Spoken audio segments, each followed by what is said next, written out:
Do you often find yourself feeling stressed out, overwhelmed, or anxious? If yes, then you're not alone.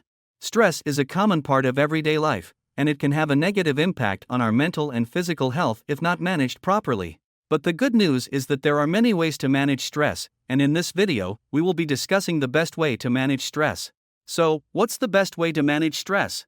Well, it's something that's available to everyone, doesn't cost anything, and has numerous proven benefits. Any guesses? It's meditation. Meditation is a simple yet powerful technique that can help you relax, de-stress, and focus. It involves sitting in a comfortable position, closing your eyes, and focusing on your breath or a mantra. Research has shown that regular meditation can reduce stress, anxiety, and depression, as well as improve overall well-being. But how does meditation work to manage stress? When you meditate, you activate the relaxation response in your body.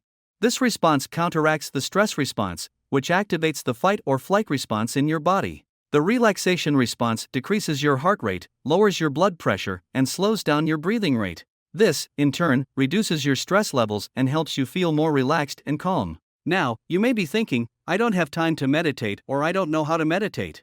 But the truth is, you only need a few minutes a day to reap the benefits of meditation, and there are many different types of meditation techniques that you can try. You can start with just a few minutes a day and gradually increase the duration as you become more comfortable with the practice. So, to sum up, the best way to manage stress is through meditation. It's a simple yet effective technique that has numerous proven benefits. It's free, can be done anywhere, and requires no special equipment or training. So, why not give it a try and see how it can help you manage your stress levels and improve your overall well-being?